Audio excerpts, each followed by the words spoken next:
This is your bonus, where Paul has got some bonus content for you. So if you need to leave, then please feel free. If not, can we welcome Paul back to the front and give Paul a big round of applause.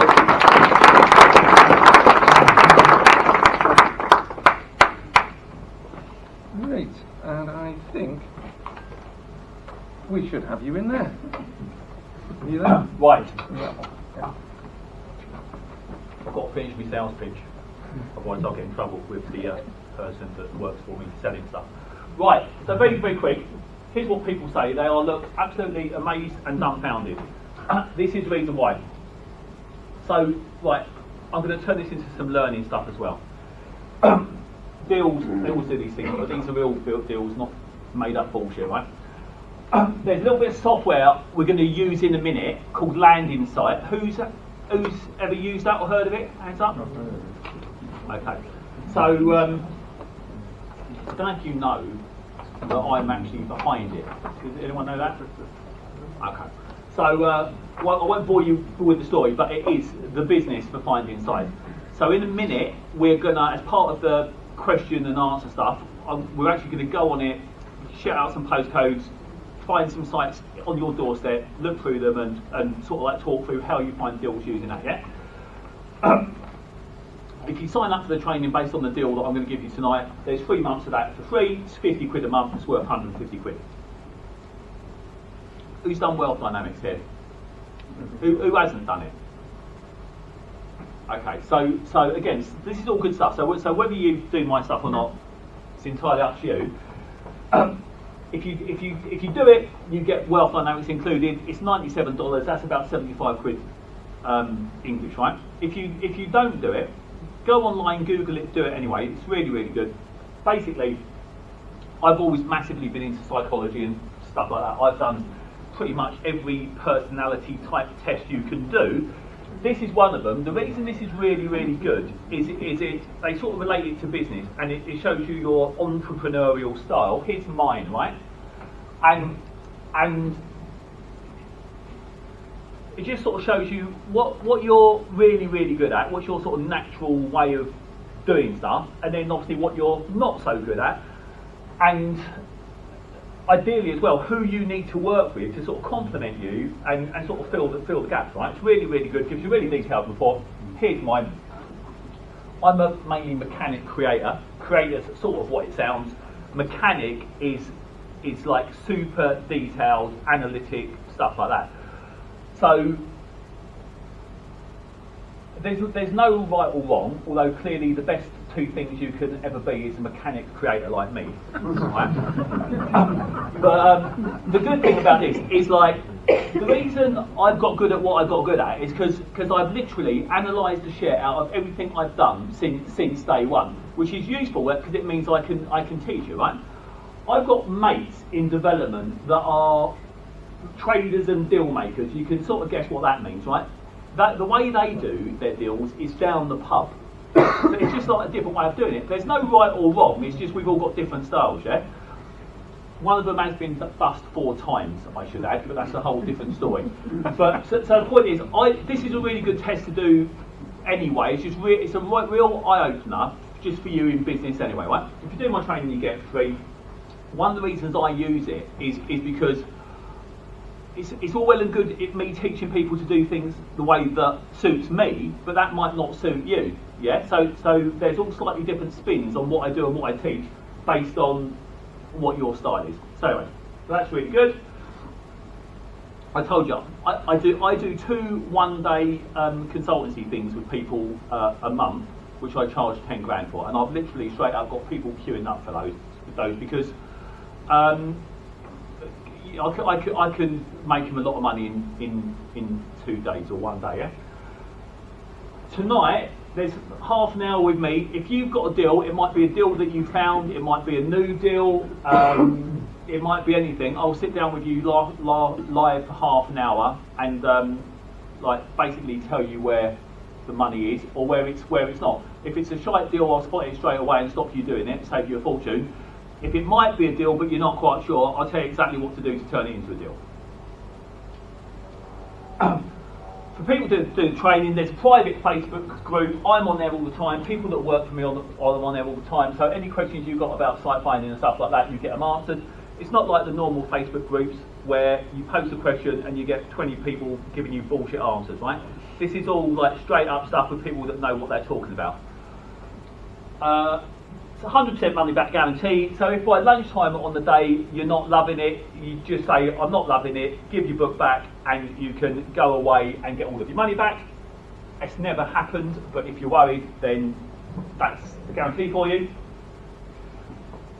People smile. Look, he's smiling as well. Everyone loves it. There's usually actually a recording of that, what they say, but I don't know how it works. So here's the deals, and that stuff is designed. It's 200 quid off, so that it's basically a no-brainer. So there's 1,170 quid worth of stuff, and I've like this is not one of those make stuff up to be a crazy number. This is all like straight up stuff. Tonight it's 200 quid off as well, so that's 995 quid plus that. If you fancy it, there are forms on the table at the back, or if you've got any questions, talk to me about it. Absolutely guaranteed you will love it. No one has ever done it that said anything other than fucking hell, that was brilliant. So anyway, separately, just so happens, on the 22nd of February, I'm doing something I've only done once before. I was telling some guys earlier. I did this partnership mentorship thing working with 7 guys two years ago, and it was for a year, and it finished in April last year. That was like 50 grand each. That was just get you in the club fee, and I had people queuing up to do that, people that have done my training because they knew the value, right? For those guys, we did a whole load of additional stuff, including a whole day of live site finding, literally sitting down with them, finding sites in their area. So basically going through the process with them one-to-one. I'm doing it again with those guys then on the 22nd of February. There's only 20 people because it is like hands-on one-on-one. It's me and a couple of people that work for me, so there just isn't the capacity to deal with any more people than 20. 10 of them are already gone because it's like those guys and a couple of other people, so that means there's 10 spaces left. For people that fancy it, and you want to do it and you do the other thing, you can have that for half price as well. If you don't fancy, I'm going to tell you something else in a minute. Again, same thing, 100% money back guarantee. If you don't fancy any of that stuff, it's all absolutely fine. This is the really important stuff you've got to remember, right? So you might want to take a picture of this bit at the end.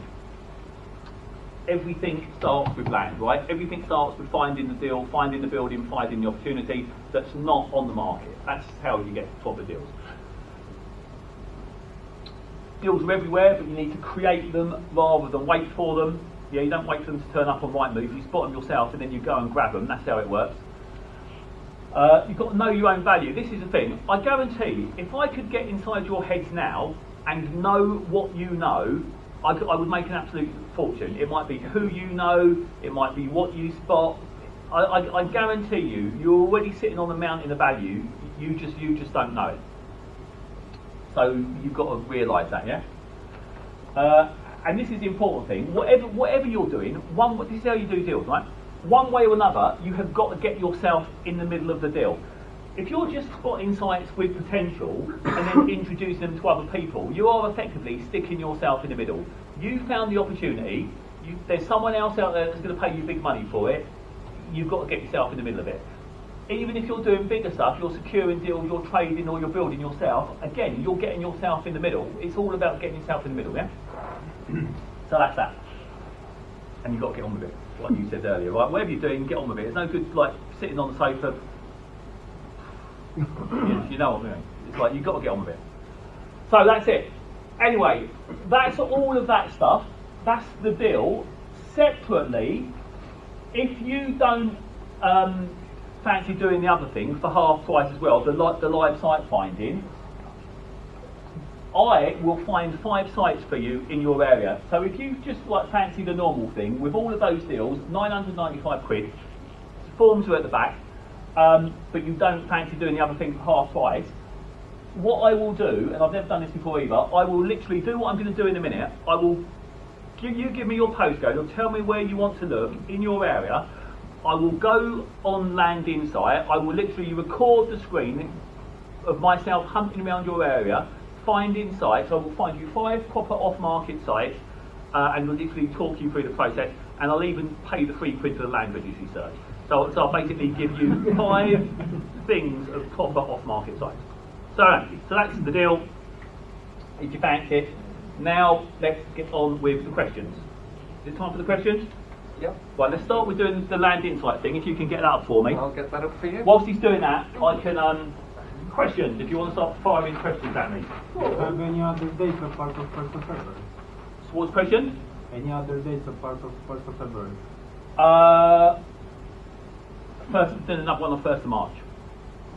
But not for that deal.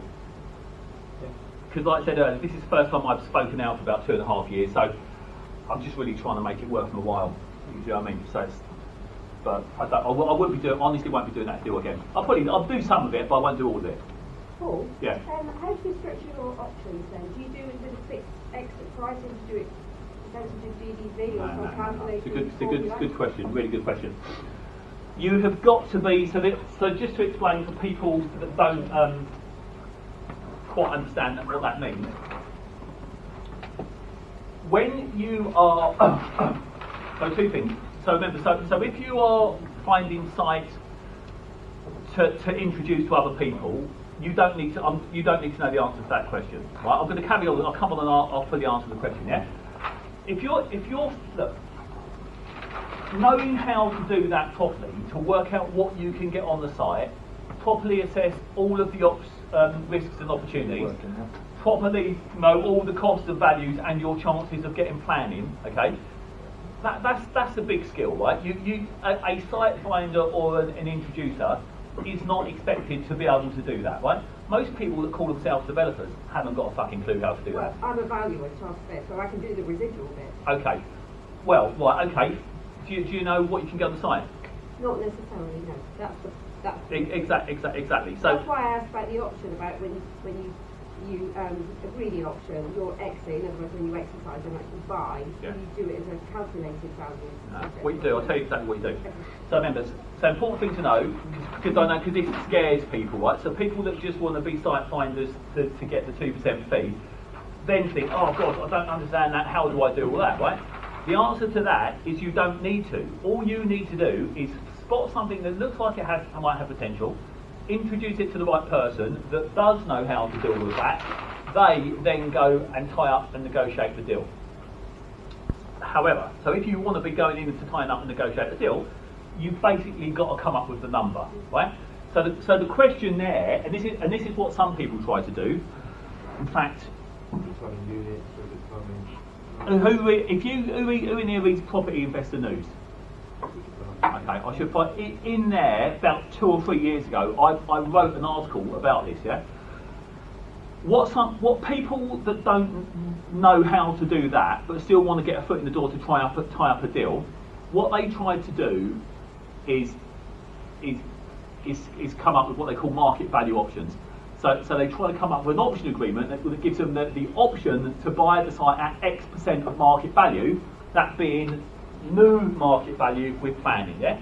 And the reason they do that is because they don't know how to do that well enough. They haven't got enough knowledge and confidence and skill themselves in order to be able to put their nuts on the line, to be honest, with a fixed number, yeah? So what they try to do is hedge their bets with valuations linked to the future market value, yeah? And they usually end up with an arbitrage. Yeah, and the reason they are not the best things to do are this. Landowners want certainty, right? If I come along to you and say, oh right, okay, I know your land's worth £1 million, but I think I can go away with planning, and I'll give you 80% of the new market value with planning, right? And the obvious question is, well, how much is that going to be? Yeah, and the fact that you can't tell them and you don't know and it's all uncertain means it's really, really hard to persuade them to do those type of deals in the first place. So it's hard to do market value options. That's one of the things. and one of the other things is if someone else gets a sniff of it, because this is the next thing. If if they then go out for a second opinion because they get uncertain about what the number's going to be, if someone like me finds out about it, because I know, I'll scupper any market value deal, because I will go in there and I've straight away got a ton of ammo to slag off whoever it is.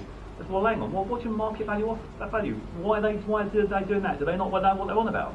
Do you know what I mean? Because they don't. So I plant a whole load of doubt and uncertainty in the minds of the landowner, because it's like, no, that's bullshit. I'll give you a number. And all of a sudden it's like, well, fucking hell, why can't this other person give me a number? Do you know what I mean? So it's not the best way of dealing it. It's not saying you'll never get them done that way, but it's much harder, yeah? Yeah. On the same subject, all your options assignable? Yeah. All my options are assignable, yeah. Right, let's have a little look. I'll do some more questions, but just as a little example, someone give me a postcode. Y011. Hang on, what's that? Y011. Y011. 11. Blimey. No idea where that is. North of Watford. Yeah. Okay, Y011. Any more? Make it a bit more detailed. NN12 7NF. No, hang on. One at a time. I'm good, but I'm not that good. Can only do one at a time. So just click on that top one. Yeah. Caton Bay. No. Or go on. Give me the rest. Give me some Scarborough. more. Y011. You can give me the rest of the I postcode if don't you know the want. centre of the town of it. Do the fourth one down. It's just a Scarborough. Fourth one down. Second one Scarborough. down. Second one down. Second one down. Yeah. You have to start specifically. Okay. Well, if you zoom out of it, I can show you which bits. Yeah. Well, what I was going to do, right? Okay. I'll find it for you. So this isn't a good start. I can already tell it's the middle of nowhere. Right. Okay. No, it's not the middle of nowhere. Okay. It's old town. Okay. Hang on. Just, can you zoom out? Yeah. I'll show you where Yeah. to go. Just zoom out. Yeah. Yeah. Go towards the sea. Too far out. Another go out. Go out. Up, you know. Never seen a land in life. Yeah, there you go. Up. Yeah, there we go. There's a town there. Okay. So anywhere in that town. Okay. Right. Round the town. Okay. Yeah. So, a few things to tell you, right? Just so we'll do some more questions in a minute. So I'm going to first off. Oh, why are you not seeing that? Hang on. Turn off. Yeah, all the layers. So right. Now, some people will tell you that you can search for sites and land using Google Satellite and stuff like that. You can't. You totally can't. The reason you can't, well, look, you can, but it's not very good. In fact, you'll just miss tons and tons of stuff. And the reason for that is because stuff is basically camouflaged. Yeah. So you can't see where proper legal boundaries are, and there's a whole load of shadow and stuff like that. And if you're out somewhere in the sticks a bit more, there's hedges and trees and stuff like that, which might not actually be very big, but when you see them on plan, the whole thing's just bloody green. Do you know what I mean? So you can't see big open spaces. It doesn't easily highlight land, right? So that's one of the reasons searching for land on satellite maps is not very good. What you really need to search is you search on the Ordnance Survey map, because it more easily and readily shows up the big white gaps. Yeah, the big white gaps is usually open space of some sort. It might be car parks, it might be gardens or whatever. Yeah, so you can see how dense an area is, i.e. how much building is on it and how closely rammed together it is. Yeah, easily like that. Now, for different types of locations, it's easier or more difficult to find sites in certain ways, right? So we'll follow this one up in a minute, and then afterwards we'll do a slightly different type of area, right? This is obviously town centre. You can well, look, we know that anyway because we've just seen it, but you can see it by the pattern of development, by how close stuff is together. Yeah, hang on. So it's obviously town centre. You can already see. I mean, it's not very good what it's like, but it's all fairly dense. The stuff's built up. It's pretty close together. Yeah. Mm-hmm. That doesn't mean there's no development opportunities there. It just generally means there are different type of development opportunity. And there, for example, if you know what you're looking for, you'll probably find more stuff walking the streets or as much stuff walking the streets as you will from a map. Because it'll be weird stuff. It might be like crappy, dilapidated buildings. It might be stuff where there's scope to get some additional height. Some of that you can tell by the pattern, and the roof looks a bit Victorian. In Victorian stuff, you tend to get weird little bits of backland that you might not really spot easily from a map, but you'll spot them walking the streets and seeing the weird little alleys. Do you know what I mean? So you find different things in different areas in different ways. So usually, the denser the area, the harder it is to find stuff on the map. Yeah, I'm not saying it's impossible, but they're just not highlighted as easily, and certainly not as easy to spot without experience. Yeah. So anyway, let's go on here. Anyway, so when you turn on the satellite view, they are straight away much easier to spot stuff. Yeah. When you zoom in closer, it's even better, and then when you turn on the legal boundaries, it's even easier. So I don't know how well you're seeing that. Oh yeah, see, that's better than it is on my screen. So look, so if you look in there, all of that already, that is one of them backland land assembly spots, yeah? That I was telling you about. That's a land assembly, straight away. Yeah, and that's actually quite a good one as well. I won't go into all the detail now, because look, you'll actually get into it without even having to knock anything down. Yeah, so you can get in off the side road. Let's spot something else.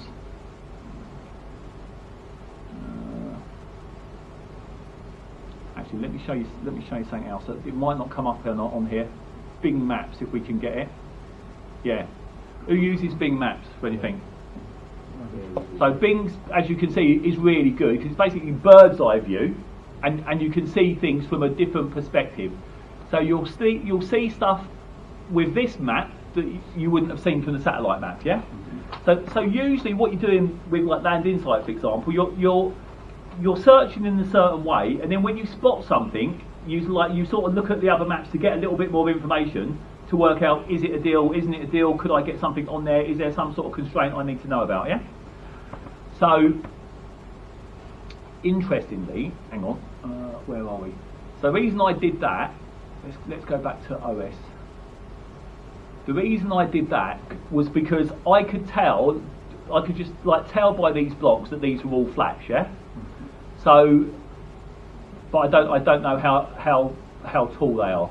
So that's why I wanted to go into Bing to literally have a bit more of a look around. So interestingly, look, I don't know if they are. Hey, look, I don't know if that's the school, right? Yeah. I was just trying to work out whether that was old or new. Colours of the roof look fairly new, but the shape of it looks Victorian, so it's probably old, is it? Yeah. So yeah, look, lots of these. Are these local authority? Not sure. Well, look, we can find out straight away. So go back here. So the other good thing about this is, like, in the ownership thing, so remember, so we're in ownership, you turn on these colours, yeah, look, the different colours are really, really quick. Hang on. So on here, anything that's a company is red. Anything that's local authority is bluey colour. Anything that's housing association is yellow. And you can't really see that colour. That funny colour, it's like a browny orange, is corporate body. So that might be owned by the church and things like that. Yeah. So as I thought, looking at them, look, I thought all those flats are council and housing association. Yeah. You can sort of tell by the style. So the good thing, one of the good things about this is. Anything other than a private ownership is one of these funny colours, so you don't even have to pay the £3 to find out who owns it. Yeah. One of the reasons that's good is because sometimes something will happen. I mean, that's not an obvious one, but let's just say, in fact, that's not one at all. But let's just say they were all big back gardens, so that was a potential land assembly. If you didn't do it this way, you could very easily go away, do a load of £3 searches, only to then find out that there was a company or a developer that owned one in the middle. Yeah. With this, if it's a company or whatever, you can find out straight away, and you'll know. Likewise, it shows up things like ransom strips, which you may or may not know what that means. If someone keeps a bit of land just to control the access to another land. So anyway, that's that. So there's like a few land assemblies there. That looks like flats again, but looks like a fair chunk of land in there. Go and have a look at the street view to see what's going on in there. Oh, let me zoom back a bit. And how up to date do they reckon this inside software? How up to date? How up to date do they think it?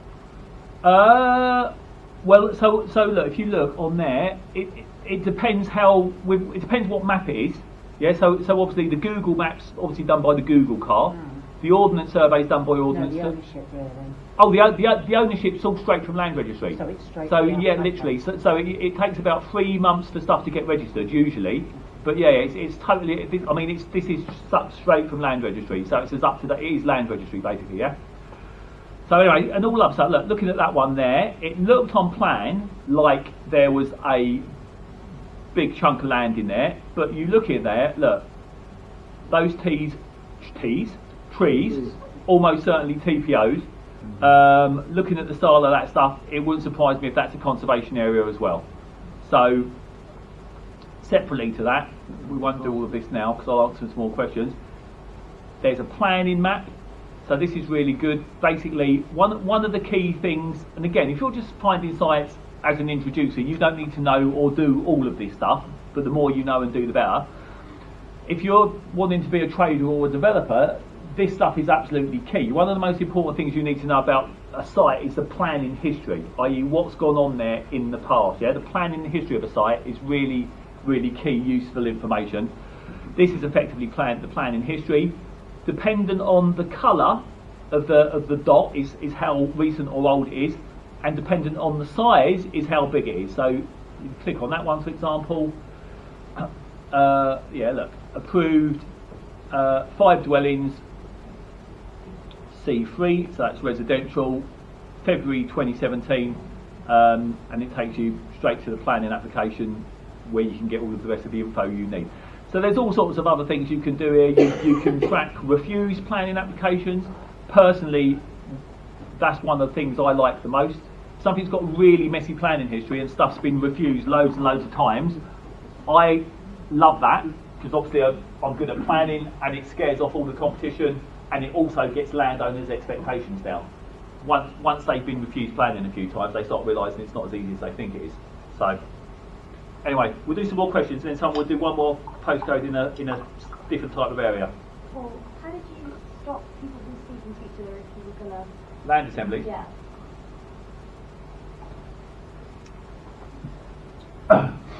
What you do is you tell them, look, and this is sort of true, really. Usually, I'll tell you what I do. One, look, clearly I want to get the best deal I can, right? So I'm not stupid. I don't go around paying too much for stuff. By the same token, I'm not a stitch-up merchant, right? So I'm not trying to rip everyone off. So I'm fairly honest with them. Like most people, other people going in there, developers, they're trying to be too clever. They think people are mugs. They're all trying to be too clever and too sneaky. I know that that's what they do. And I know sometimes there's going to be other competition, other people might come along, I might come along after someone else might come along after me. By being straight up, I'm basically fucking out for the next bloke, because he probably won't be straight up, right? So I'm putting myself in a better position to start with. The other thing I then do is I explain stuff to the landowners and I talk them through this whole process in terms of how land values really work, because most of them haven't got a clue, right? So I effectively educate them, which means if and when someone else comes along, and it might be someone that doesn't really know what they're doing, so they're trying to tie them up on a market value option or something like that, all of a sudden they are in a much better position to suss them out, to catch people out that don't know what they're doing, because I've educated and given them a load of the ammo to help them do that. Then, when it comes to doing like a land assembly, and I know, let's just say this did stack up and it was a land assembly, there was only £1 million to go around, yeah? It only takes one person to be a twit or to be greedy or to be totally unrealistic to balls up the whole deal. That is what happens, right? So knowing that, you need to start off by trying to get them all for as cheap as possible, because that allows you to deal with the one nutcase that tries to ransom everyone, right? And this is how it works. But the thing is, very often there's more than one that does that. So what you have to do is you explain the situation, you explain that then the pie is only so big and it's got to be shared out, and every single one of them that you're talking to, you say, you start at a sensible figure, you have your negotiation and all the rest of it, and then eventually, if you think you can't get them for any less than X, right, you say, look,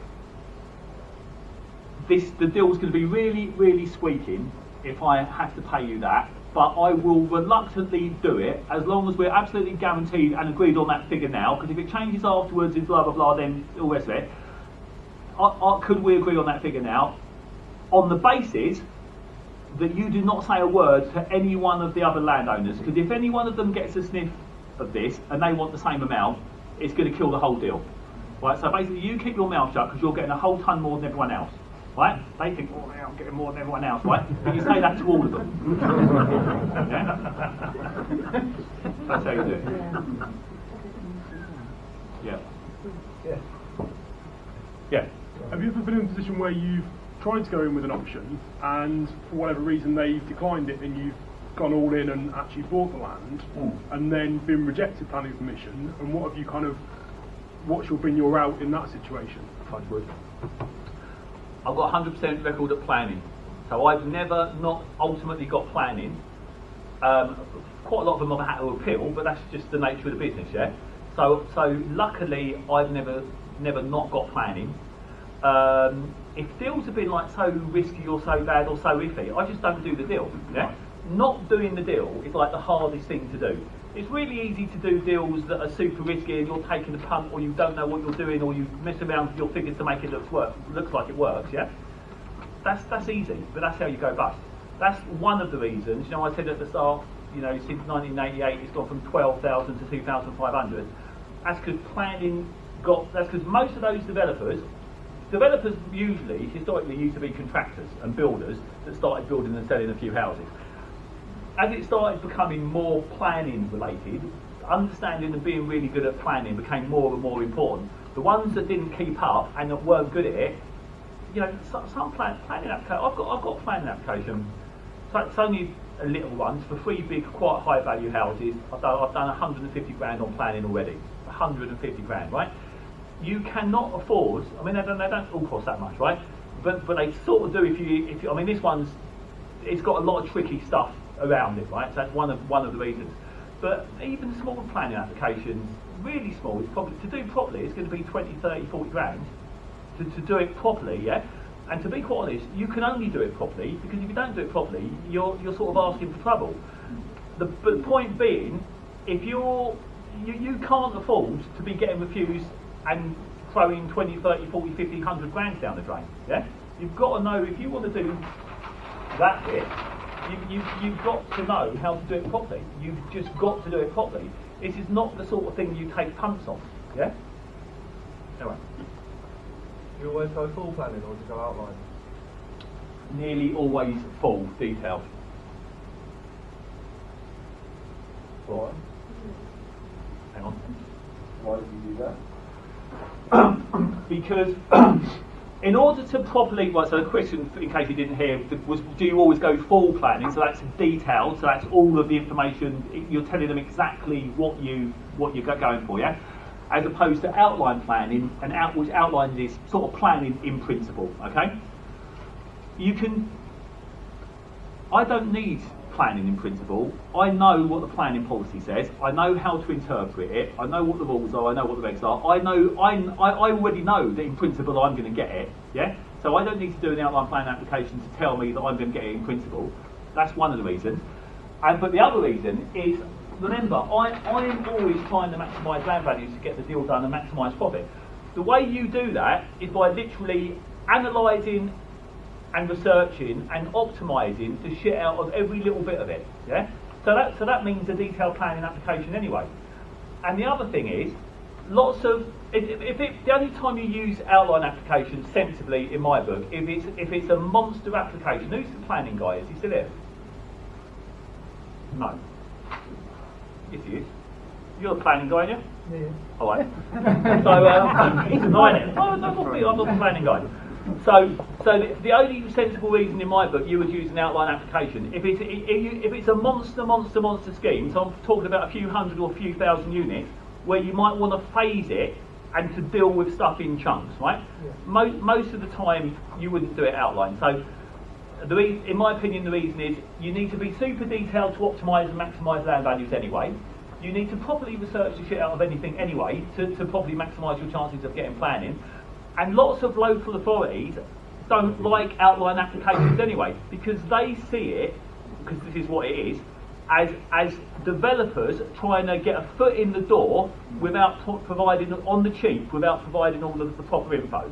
And that way, they think that they might end up with, and this is why developers try to do it as well, they do it because they don't know what they're doing and they're trying to save costs, or they're trying to hedge their bets and get a foot in the door, and then they're literally chipping away at the planning and end up building shit schemes that the planners can't stop them because they've sort of wedged themselves in there. And for that reason, planners don't like it. So because they haven't got enough detail to make a proper decision.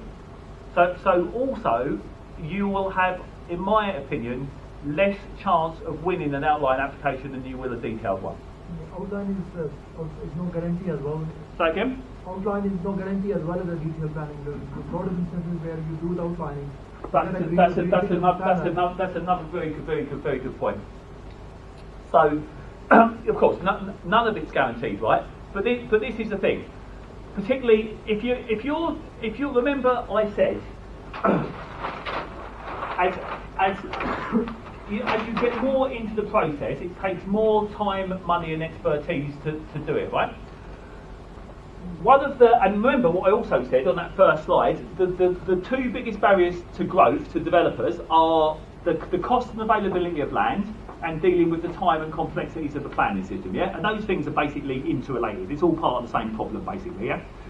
So what that means is when you're tying up a site, you need to be getting planning as quickly as possible, okay? An outline planning application is permission in principle. Don't know what's going on there. The outline planning application is only permission in principle. So someone's still got to go back and do all the details anyway before you can get on and build the thing. So it can take as long to get details agreed after an outline as it can to just get details agreed straight away. So from a flipping the site point of view or building it out yourself, you've effectively doubled the timescales, if that makes sense. And time is money. So whether I'm building a site for myself, right, or I'm designing it because I'm probably gonna flip it, yeah, by making it super ripe, super detailed, super ready to go straight away, right? That's how you get top dollar for stuff, or make top profit out of it by being ready to go straight away.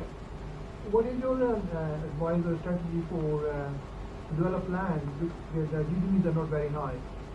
You've got a land, but the figure doesn't stack up, but the proportion is very good. You can develop it. Yeah. So the thing to do is, so I know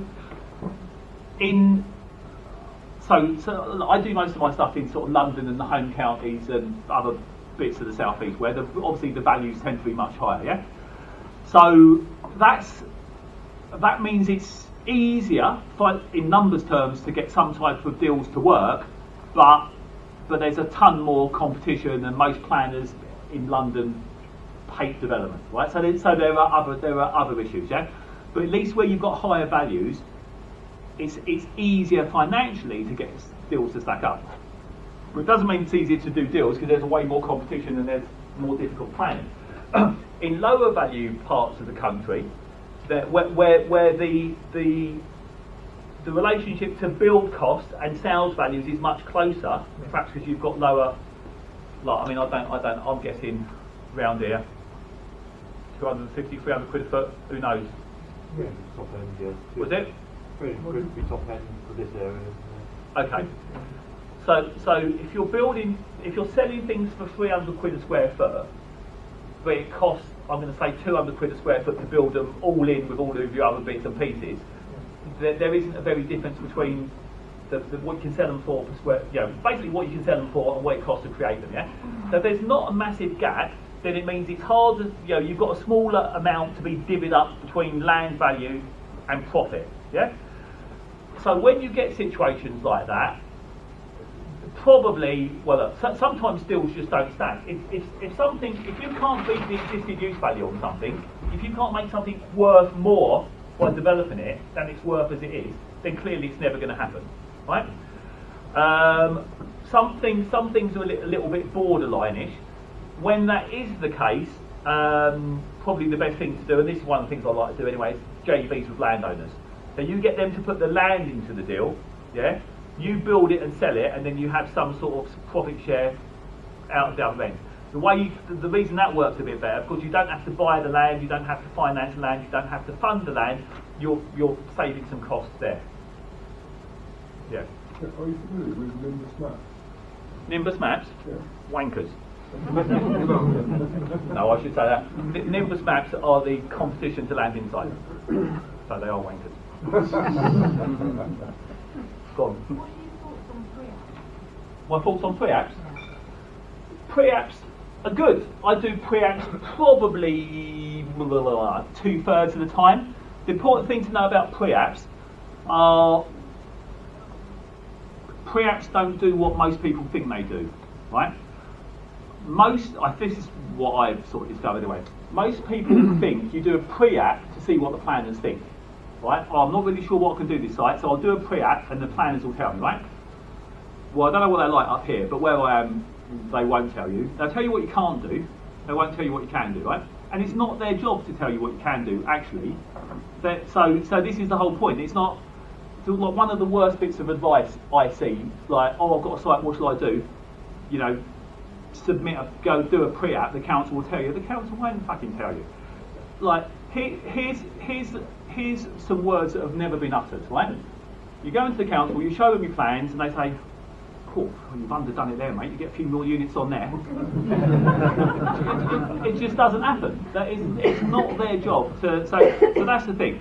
So I'm not saying you don't do pre-apps, but they don't give you what some people think they give you. When I do pre-apps, it's literally part of my overall planning strategy, yeah?